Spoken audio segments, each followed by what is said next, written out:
problem? Whoever asked that question? Were you able to get the vertical asymptotes? Yeah, but what did you have trouble with?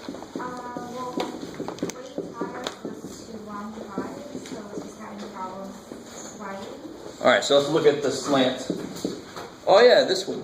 Who was it? Oh yeah, I just helped somebody out this morning. The reason that long division here is a little bit grosser is because you have to do 2 into 1. You have to carry a 1/2 through. So one little thing you could do to make it a little bit easier is if I double the top, it'll go in more evenly. You'll still get a fraction of the. If I double the top and then long divide, what do I have to do at the end to make sure that it comes out right? Yeah, whatever I get, I got to cut it in half. Perfect. Does that make sense?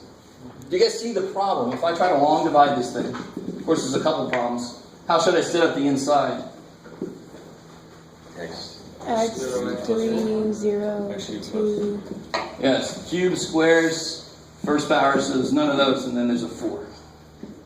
For a little 4. So give yourself some placeholders for what you're missing. Now notice 2x squared doesn't go into x cubed, sort of. But you have to do something weird, you have to do 1/2. So if you really don't feel like carrying that through, my suggestion is, you don't have to do this. This is kind of neat. This is the more you understand about numbers, the more you're able to change things a little bit. If I double this for right now, I'll be okay as long as whatever answer I get, I cut it in half at the end. Right? 10 divided by 2 is 5. 20 divided by 2 is 10. If I cut that in half, I'll get the same answer I would have there. If I double the top, and then whatever answer I get and cut it in half, I'll get the answer I should have gotten. And the only reason to do that is just so that this first step is easier at least, right? 2x scared? 2x is scared. Oh, there's 2x cubed. How many times does that go in? X. 2x cubed plus x squared minus x, and then you change the signs. Bring it down. Now here's where it kind of, oh well, you know, it got you so far. See, negative x squared plus x plus 8. You still have to do it, but at least you only had to do it once. And you have fractions running all over the damn place, right? So how does 2x squared go into negative x squared? 1/4. I think 1/2. 1/2. Cool. And then you get negative x squared minus 1/2 x plus 1/2. Change signs. And the beautiful thing about this process is, does the remainder matter at all? No. Because the remainder is going to go to 0. Because the bottom of the remainder is going to be a higher degree than the top of the remainder. So even though you get gross numbers here, I don't care. I don't care. I know it's almost this, it's not quite this. What do I have to do to this again? Cut it in half. So then it really is, the slant asymptote is 1/2 x minus 1/4. Now you could have probably handled it the other way, but it's just kind of nicer to not have as many fractions running around. So if I had to divide by 4x squared, I would have quadrupled everything, and then it would have been a little bit easier. Okay, cool. Is that good? Okay. Anything else from homework? Yes, sir.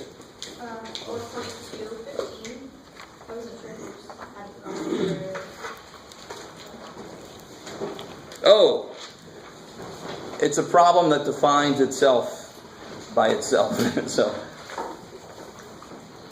what the hell is that, Jeff? It sets up the problem itself. It's like, it tells you what a hyperbolic cosine function is. Right? It explains it to you. So it's not a part of our curriculum. It's just the problem itself says, hey, you're going to run into hyperbolic cosine functions in calculus. You will. They're really neat, right? They describe the shape that you see power lines take between two poles. It's called a catenary. So you can never make that fully go straight. You just pull on the ends. There's always going to be some dip in the middle, and that function describes that shape. Do we care about that? No, maybe not. But so this one just says that the hyperbolic cosine is defined to be. Now we don't even know freaking cosines yet, do we? I don't care. I can define a function any way I want to. This function is based on functions I know.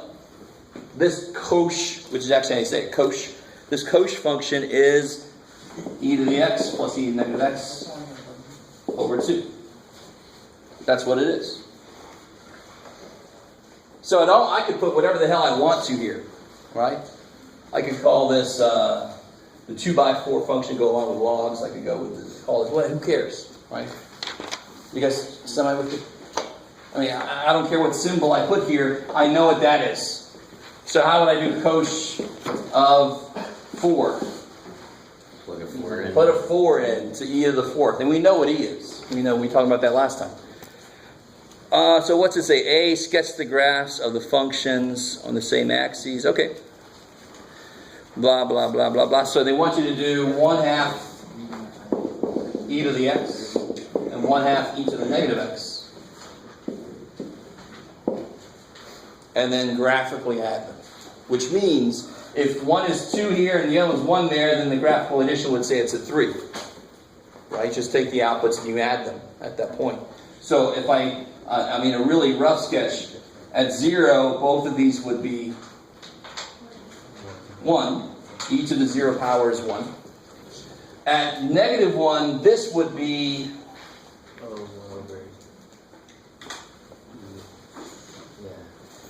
e to the -1 is 1 over e.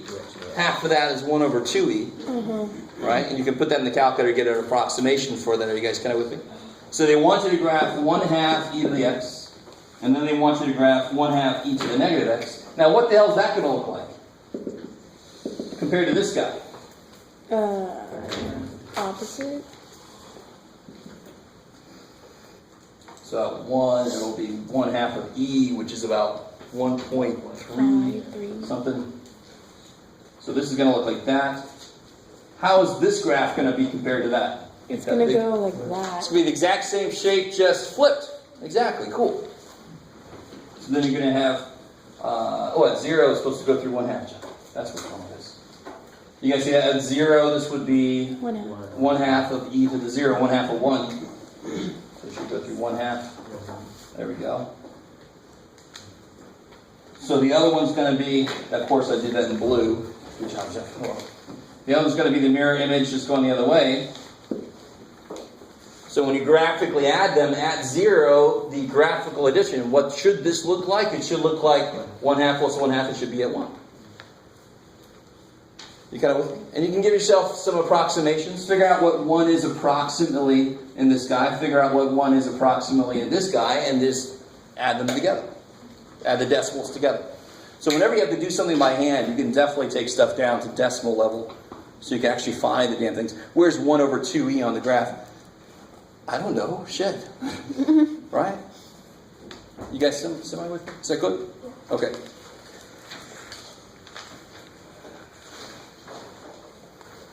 Okay. Anything else from homework?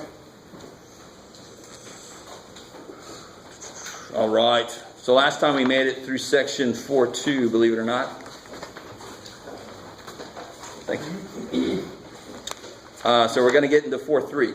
We're going to get into logarithms. Oh dear. And the crowd barely contained its enthusiasm.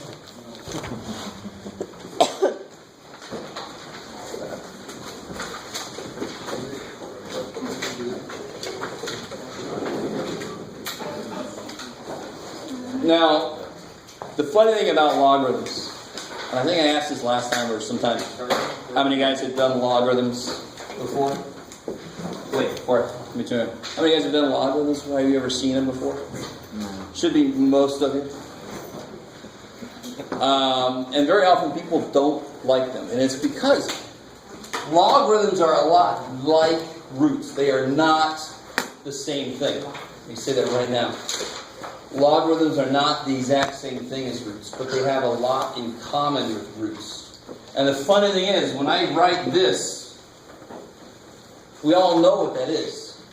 And it's because we've internalized the question that that symbol asks. Right? You guys see what I mean? What does that symbol ask? What does that symbol ask? So, all right, that's the name of the symbol. What does it ask me in English? What times itself gives you What this, squared right? equals- What does it take 2 of to multiply to this? Is a more general thing, because then I can have a cube root of 8. What does it take 3 of to multiply to this, right? So we kind of know, however that you translated that question, you know what the question is. You've internalized it. So this has become true shorthand. A lot of people pointed out that math is not just a foreign language, it's actually a shorthand language, right? Every symbol represents a paragraph of explanation, really. Because math people don't like to write that much. So a logarithm attempts to answer this question. It says 2 to the what power is 1/8? Negative. 3. Good. So it would be -3. Now, one problem with this setup is we need a symbol that means this. The same way I could ask you this question by saying, or this question's better, just because. Right? I could represent that answer as this. You guys with me? Mm-hmm. But I want to have a symbol that means this. So then I can work with that symbol by itself. I don't have to always set up some stupid equation just to represent a single idea. You guys semi with me? So we had to come up with, and if we were there, maybe that we could have made the symbol for cube root, we could have made it this. That could be the symbol for cube root. Thankfully it isn't. But, I mean, we're just used to this because that's what we've been using from the beginning. But it could have been anything. Somebody, if the guy next to the guy that proposed this would have just shut him up and raised his hand and said, a box with 3 on top. Yeah. And then that would be it. That would be the cube root. And the 5th root would be a box with 5 on top. It's amazing.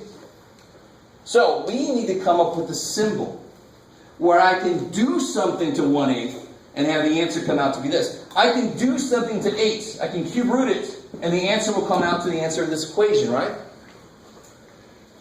Okay. I want to have a symbol where 1/8 would sit inside of it, and a -3 would come popping out. That would represent this equation. I want a symbol. And F is not good enough because F is too general.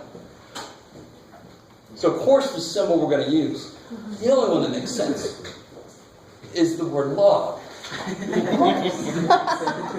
And every time I teach this, I always have the Ren and Stimpy thing in my head. You guys remember Ren and Stimpy? Log. You roll us downstairs? That was over your neighbor's dog. Exactly. It's log, log, log. Okay, so if you don't know that, Google it, YouTube it. Look at how weird cartoons still are and used to be. Or don't. Or just don't go down that road. Alright, so before we talk about that symbol more, let's talk about at least even what this thing looks like. So if I graph this, how does this and this, how do they relate?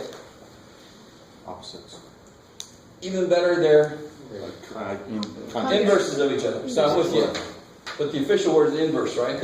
So that's the inverse function of that and vice versa. You guys with me?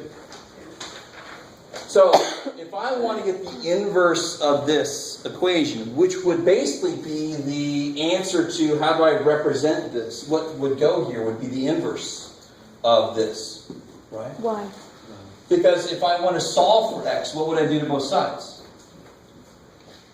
How do you solve this for x? What do you do to both sides? Do the cube root. Why would you do the cube root? Because it's the function that would kill this guy, right? So I want the function that will kill this guy.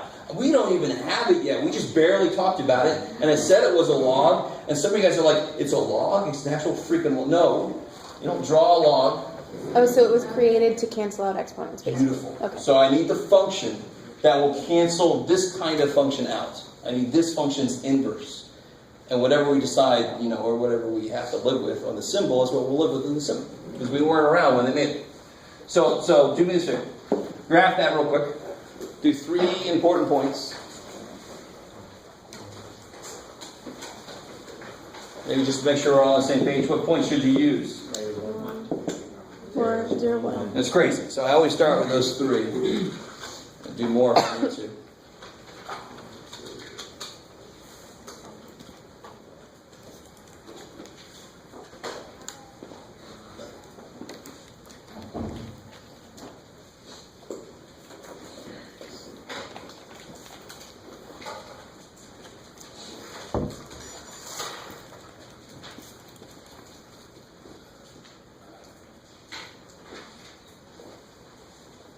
Shouldn't be too evil, right?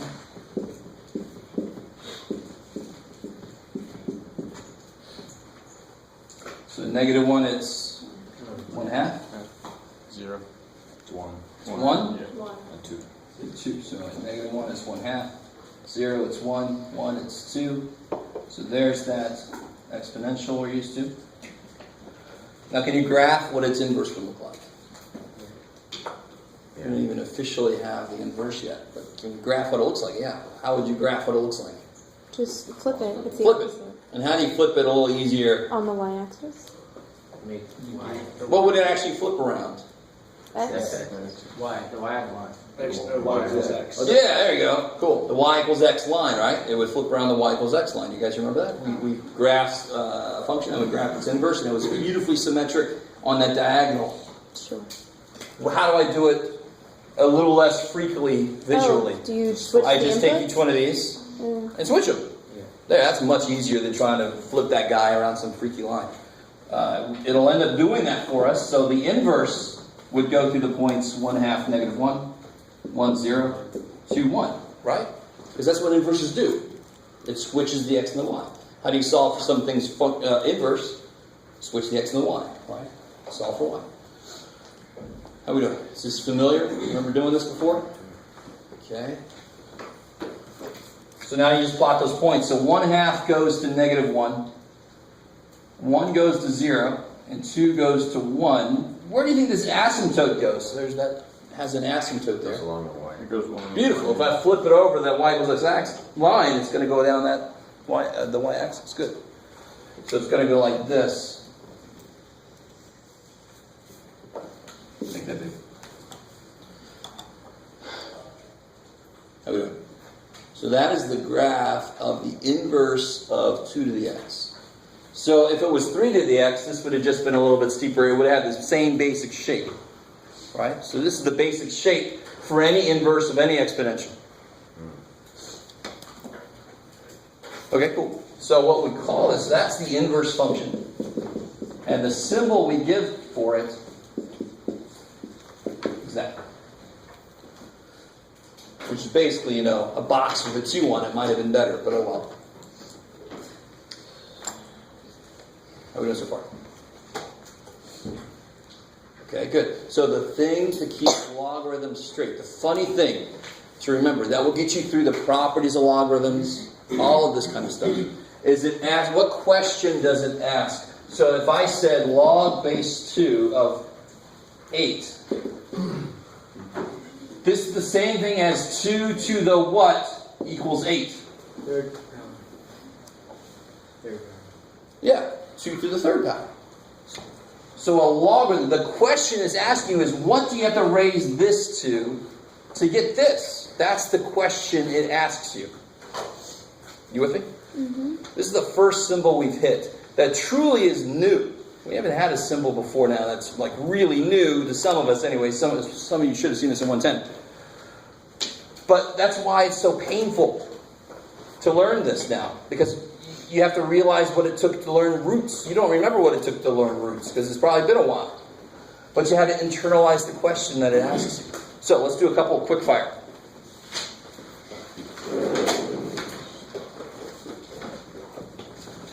So what's log base 3 of 81? 3 cubed is 27. so not quite right? 4. It takes 4 3s. The power that this base needs on it to make it 81 is a 4th power. So how can I rewrite this in exponential form? 3 to the 4th power. You can always rewrite a logarithm by doing that. This is the base. What power does it take to raise the base to make it the argument, to make it this? Good? Somebody look very concerned? So what would log base, what you got here? 4 of 164.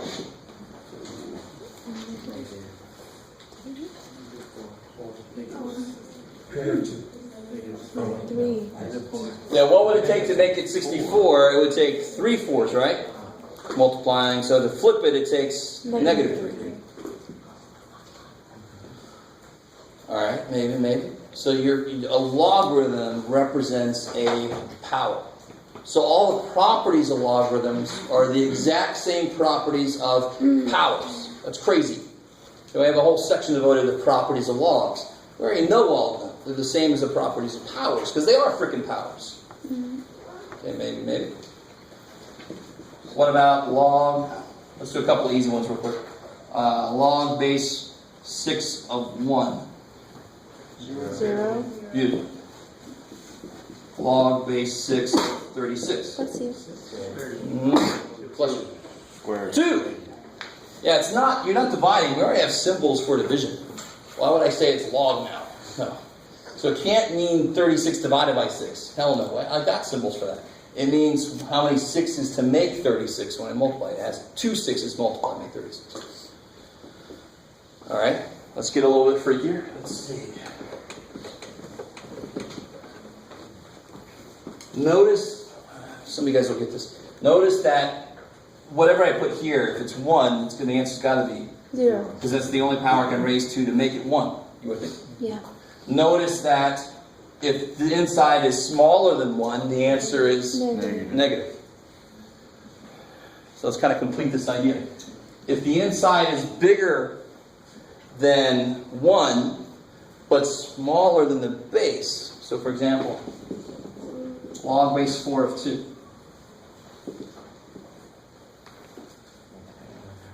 I love it. So what do you raise for 2 to get 2? The 1/2 power. You actually have to apply a root, and roots are powers. So I hope some of you guys see this. At 1, the answer is 0. Any number less than 1, and above 0, of course, the answer is going to be negative. If it's more than 1 but less than the base, the answer is going to be fractional. It's going to be some kind of a root. It's a really good generalization to make. Number 1, because it's true. And number 2, you don't make stupid mistakes like thinking that's negative 2 or something. All right, so here, what's log? Oh, let's see, of b cube root of b. Yeah, it's almost too simple, right? What do you raise b to make it cube root of b? Well, it's b to the 1/3, so I raise it to the 1/3. Just, What happens if it doesn't go evenly? Like if you have like log I love 6 it. of So 37. when we first learn square roots, we always focus on 4, 9, 16. Yeah. And then we say, well, what if it was 15? Yeah. So that we have to do that later. But if it's not something that the base works evenly into, then we just have to approximate. Yeah. What was I going to do? Oh, yeah. What about this guy? Ooh, could be. 7. 3 The power. to the log base 3 of 7. Yeah, because how do 3 to the power and log base 3, how do these two functions relate? They're inverses. They're inverses of each other, so what are they going to do? Cancel. Cancel, so the answer is 7. Yay. Another way to do it that nobody likes, and I will always say anyway. So I just want to open it up with that. Nobody likes what I'm about to say, and I don't give a shit. I'm going to do it until somebody understands. What does that represent? That log base 3 of 7. What's a logarithm? It is a power. It is a power. In this case, it specifically is the power that would make 3 become 7. So if I raise 3 to it, it becomes a 7, because that's what the hell this thing does. What does that do? What is that? That's the power that 3 needs to become 7. So if I raise 3 to it, it's going to freaking become 7. Got it. Ah, right. If some of you guys didn't get it, who gives a shit? Well, yeah. But I like the other way too. It's kind of nice to know by itself what's a log represent. So you raise it to the thing, it's going to become what it said it would. Ooh. Okay, maybe. And then of course I can do it the other way around. We basically already did. It's log base x of x to the b. B. Yeah. For 2 reasons. These cancel. Or just, what do I raise x to get x to the b? Well, I raise it to the b to get x to the b. All right, good. Maybe. Wait, can you just... See? I think. Two ways you can look at this. What do I raise x to get x to the b? I raise it to the b. Yeah, that's why the answer is b. That's simple. Another way is, these are inverses. Log base x and x to a power are inverses. They cancel and they leave you with this. How we doing? Michelle said. So exactly like the fifth root of x to the fifth, what happens there? Yeah, these cancel, don't they? So if I have log, what did I say here? Base x, x to the b, these cancel because they're inverses of each other. So I'm just left with b.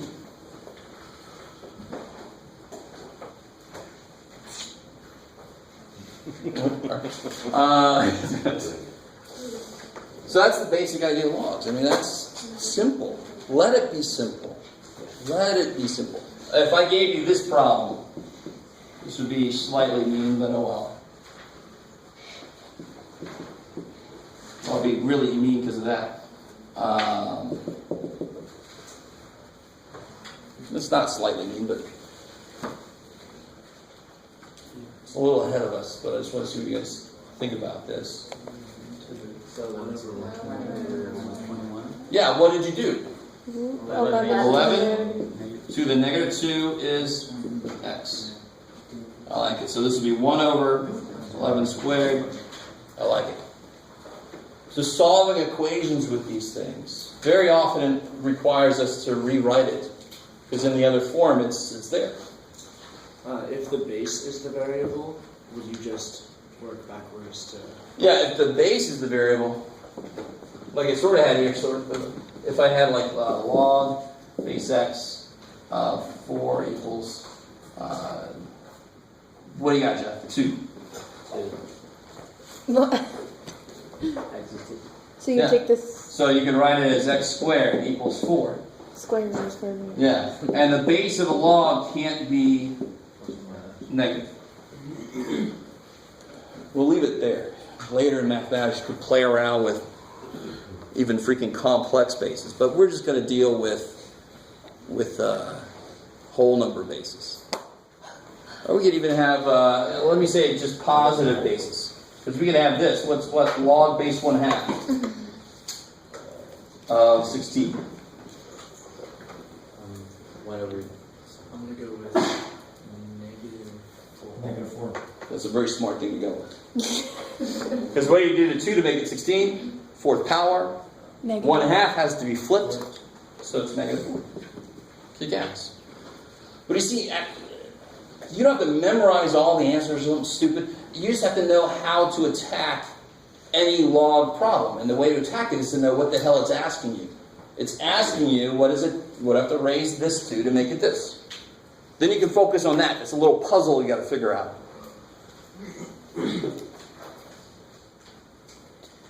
Okay, all right. Oh, let's see. Where am I really? I've just gone off somewhere. You're still in. Oh, okay. Now, when I write this symbol, how is it different than any other root symbol? It doesn't Specifically, have a number. yeah, I don't have to put a number here because it's understood to mean 2. 2. It's a 2 there, right? And why do we have this symbol not needing a number? Why wasn't it the cube root that didn't need a 3? Because math people are lazy. No. If we were lazy, we'd figure a way not even put 3 down there, but This is the simplest root. It's the base used the most. it's used the most. I love it. So the square root is the most used root. So they said, let's not waste time writing the stupid 2. We save people so much time. That's what we do. Okay, we'll just deal with it. So the most commonly used log is 10, because their number system is based on 10. All right. So what I was telling you, like earthquakes, decibel levels, those are all built off of logs, and more specifically, they're built off of what's called the common log. You'll never see me write this again. That's just represented by that. Now, just to warn you, if you go into Wolfram Alpha, Log means natural log. It means log base e. So here's another one you'll never see me write. Again, definitely not this one. You'll write it LN. It actually hurts me to write that. Yeah, this is an LN. It did, man. I felt it. I'll have to put my hand in ice later. Oh, man, that was rough. So the base of E, we saw that that's kind of special in the last section. So it gets its own little symbol. It's the LN. So this is the one that math people use the most when I'm allowed to use any log I want to. We use LN because it's got one less letter. Yes, we are that lazy. We're not lazy. We're frugal with our time. Is that really the reason? What's up? Is that really the reason? Yeah, for the most part. It's true. Listen, how long do you think my last 4 math courses homework was? I mean, can you imagine? I'm talking math 748, math 826. I mean, so if I could save a letter many, many times over, it's not bad. It's pretty good. Anyway, when you're a grad student, you're counting stuff like pencils. You should just make your own key. Like at the beginning of your homework. Oh, yeah. Yeah, I think I did that sometimes. Because there's, anyway. So that's the common log, and then the natural logarithm that leads to stupid jokes about natural log cabins and stuff. So we get past it. All right, so that's the natural log. Log base E. If you look at your calculators, what logarithms can you find?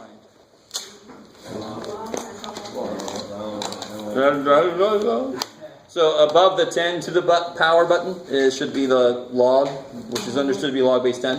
And above your E to the button, E to the power, is ln. Right? Good. That's kind of nice. They put those in. In fact, they do it all over the place. Inverse functions go with their functions. So help me out here. Do the calculator. What's ln of 4,729.8? Just because I want to know. 0.4616.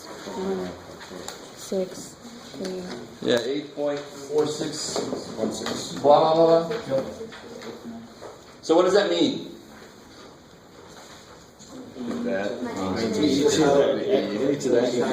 I like it. So if you raise e to that power, you would get this number. I like it. So when we start solving equations, you can always check at the end. You can check your answer by plugging it back into power and just seeing if it actually works. Does what it's supposed to do. Okay? What you said in the power test for E, go, if you plug it in. Yeah, so the other way to write this is e to that power equals that number. That's how you can rewrite it. So while we're on this idea of rewriting stuff, real quick, help me out. How would you rewrite 7 to the a equals 14.2? How do we rewrite that in logarithmic form? Yeah, you know the base is 7. 14.2. Good. The output for this is the input for this, because they're inverse functions. And the answer to a log is always a power. So the thing with power. Okay. So it's easier to go the other way. It's harder to put something into logarithmic form, but I can check it really quick. Bam! 7 to the a equals that. Sweet. So I will ask you a few questions like that on a quiz or a test. If this stuff is in the homework too. Actually, we're not going to have another quiz. I think I quiz you guys out for right now, before this next test. So what about, how would you rewrite log base pi of square root of 7 equals e? Pi to E. Yeah. Pi to the e equal. I really doubt that's true. Let me just put an x in there just to make it there. Now it could be true for some value of x. How are we decent with that? Rewriting from one form to the other. So that's one skill you need to have, because it actually is a way to solve equations very often. We saw that somewhere. I erased it now. Okay, good. I'm just kind of going through the homework here, make sure that I do something like each one of these. How would you solve like log 9 of root 3? Oh.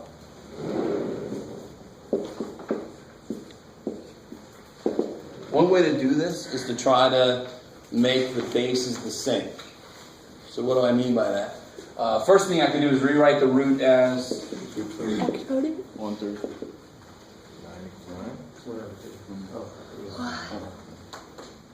got it with me?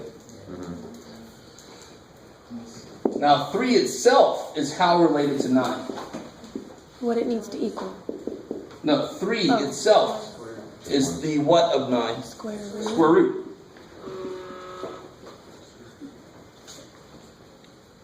That was definite. You guys with me? This is one way to approach this, is to try to make the bases match, because then the question becomes really easy. If I can make the bases the same, the question becomes very simple. So now I get log base 9 of 9 to the... Oh, you guys make me cry. Okay, 1/4. If I cut something in half twice, I don't get the whole thing again. It becomes 1/4. I'm going to get it twice and you can have a piece. I get the whole pie. Yeah, and then so the log base 9 and 9 and 1/4 is? 1/4. 1/4. Good. For a couple reasons, that's a quick one.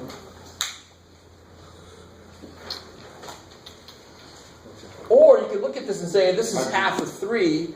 So what I have to do to 9 to make it half of 3? I got to cut 9 in half and then half again. So I got to cut it in 4s. Some of you guys probably will be able to tease it out a different way. But this is how you do it very step by step. Kind of to show you why it's 1/4.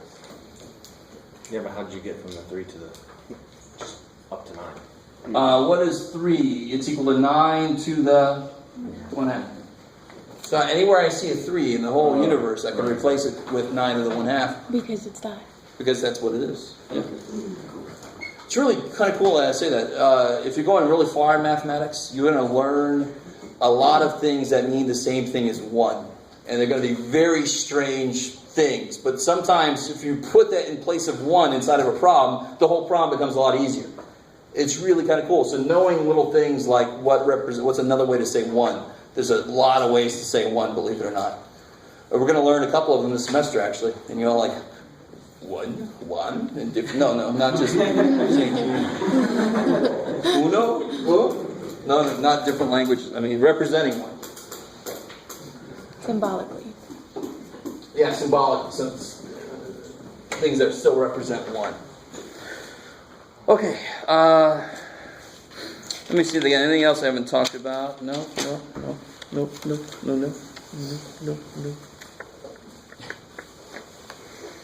Talk about all that stuff. All right, good. We're good. Is it the beat to the homework? Ooh, I like it. Huh? So is that the beat to the homework? That is the beat to the homework. You must be doing that as you do the homework. I will know if you didn't. All right, so I want to get just the tiniest bit. There's so much time on this. The tiniest bit into 4/4.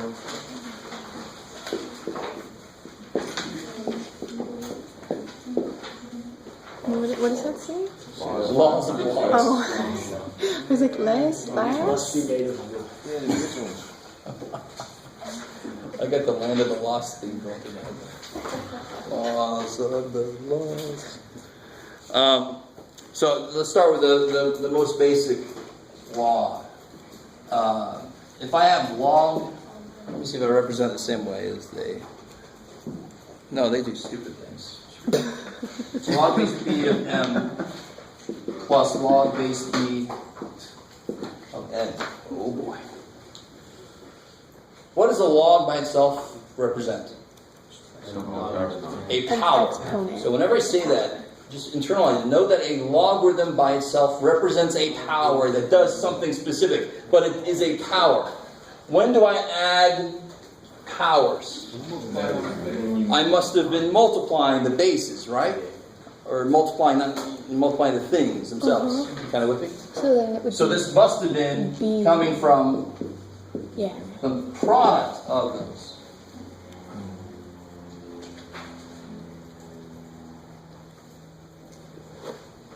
Now, real quick, I'm just going to go through this once.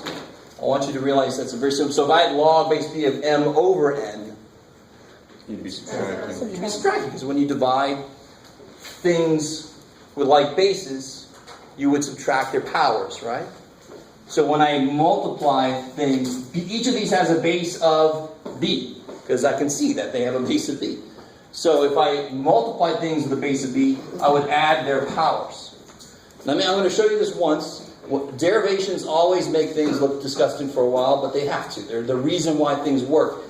The property itself is stupid simple. Let it be simple. But I've got to show you why it works. I just have to.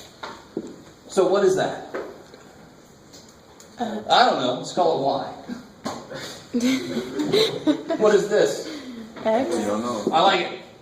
So if I know that log base b of m equals y, how can I rewrite this?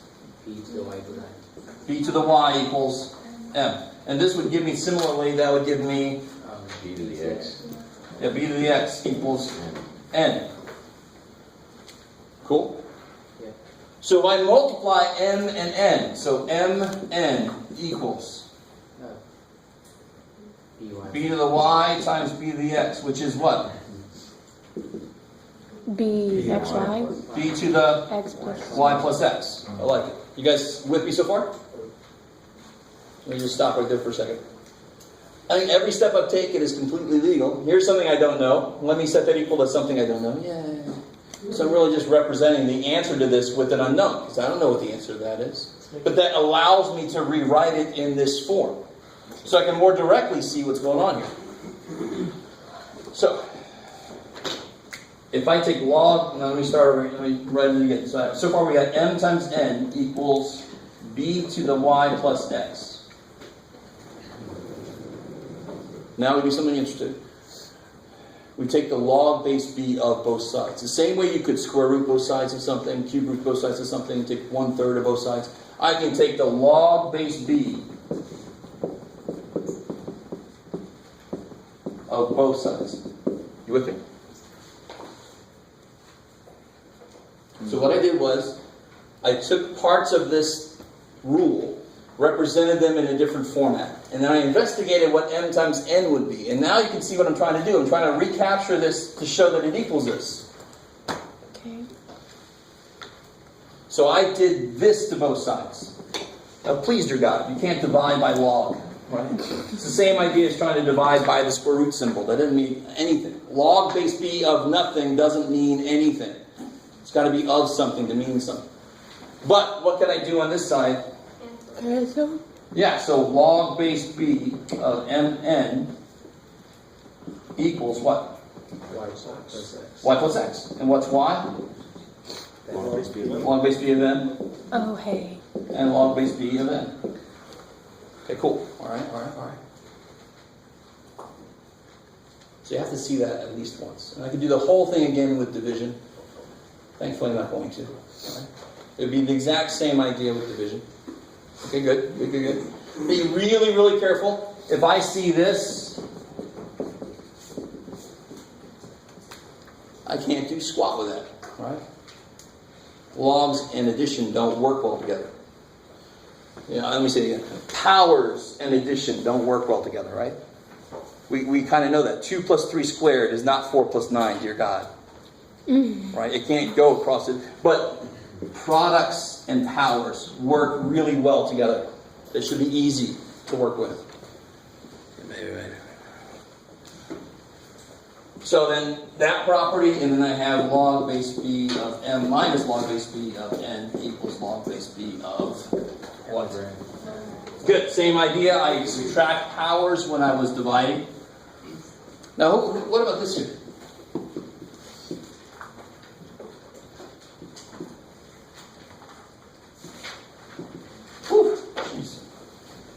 This turns out to be the most important property, and this is the last property we talk about today. We'll do the rest tomorrow. Yeah, so It's plug, yeah. But why?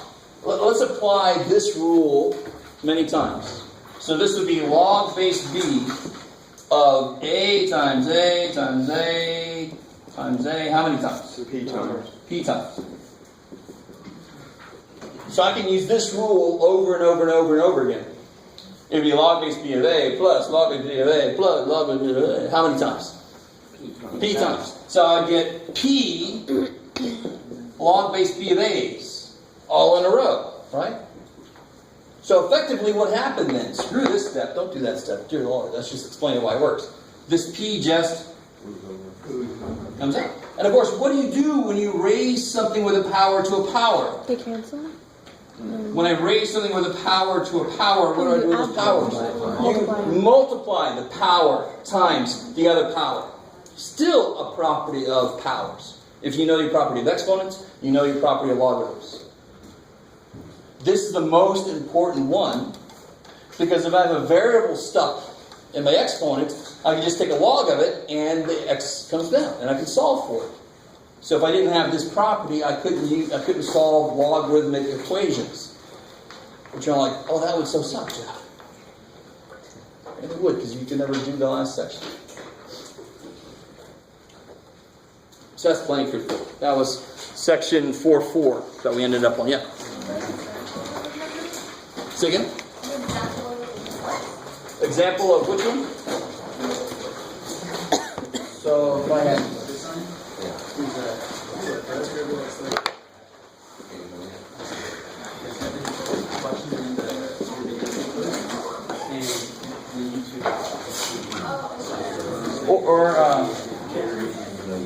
what's log 10?